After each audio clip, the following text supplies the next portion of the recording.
কিন্তু সংবিধানকে যদি আপনি রাষ্ট্রের সর্বোচ্চ একটা চুক্তি আকারে ধরেন, তাহলে সেই চুক্তির সাথে জনগণের একটা আস্থার জায়গা থাকতে হয়। বিগত সময় কিন্তু সেই আস্থার জায়গাটা নাই। ফলে একটা নতুন সংবিধান তৈরি করার মাধ্যমে কিন্তু আপনি জনগণের সাথে সেই রাষ্ট্রের সম্পর্ক, সেই আস্থার জায়গাটা কিন্তু আবার স্থাপন করতে পারবেন। আরেকটি বিষয় হচ্ছে যে আমরা এখন তাবৎ যে আলোচনা করছি রাষ্ট্র সংস্কারের, সংবিধান সংস্কারের, সেটা কিন্তু এই যে ফ্যাসিবাদী ব্যবস্থা বিলোপের একটা ছোট্ট অংশ মাত্র। আমরা আমাদের এক দফার ঘোষণায় বলেছিলাম যে ফ্যাসিবাদী ব্যবস্থার বিলোপের মাধ্যমে একটা নতুন রাজনৈতিক বন্দোবস্ত প্রতিষ্ঠা করা। ফ্যাসিবাদী ব্যবস্থার মধ্যে আমাদের দৃষ্টিতে অন্তত 4টা জায়গা আছে এই রাষ্ট্রে যার মধ্য দিয়ে ফ্যাসিজম তৈরি হয়েছে। তার একটা হচ্ছে তার একটা সাংবিধানিক ভিত্তি আছে 72-এর মুজিববাদী সংবিধানের মধ্য দিয়ে। দ্বিতীয়ত তার একটা অর্থনৈতিক দিক আছে, যার ফলে এই মাফিয়াতন্ত্র, লুটেরা, দুর্নীতির অর্থনীতি তৈরি হয়েছে এবং যেটা সমাজে বৈষম্য তৈরি করেছে। ফলে সেই বৈষম্য দূর করতে কিন্তু মানুষ আসলে রাজপথে নেমে এসেছে।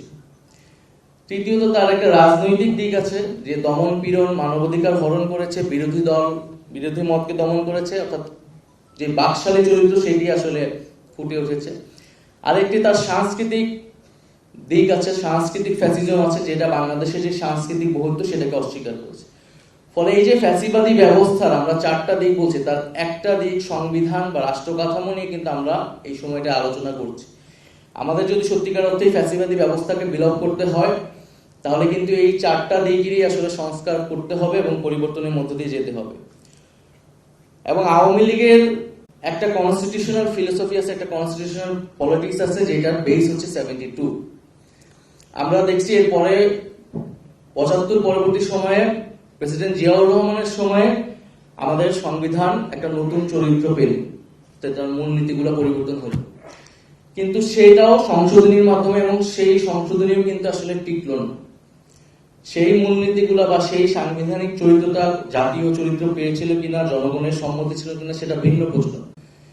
কিন্তু বিএনপি কিন্তু সেই ইতিহাস থেকেও শিক্ষা নেয়নি, যে সেই 75 পরে যে সুযোগ এসেছিল, তখনও যদি গণপরিষদের মাধ্যমে 72-এর সংবিধান ফেলে দিয়ে আমরা নতুন সংবিধান করতে পারতাম, তাহলে বাংলাদেশের আরেকটা যাত্রা আসলে শুরু হতো। সেই জায়গা থেকে কিন্তু আমাদের শিক্ষা নেওয়ার আছে। এবং 24-এর পরে যেহেতু আমাদের সেই সুযোগটা এসেছে, আমরা মনে করি যে একটি গণপরিষদের মাধ্যমেই আমাদের রাষ্ট্রের ভিত্তিটা নতুন করে ঐক্যমতের মাধ্যমে স্থাপন করা আসলে উচিত।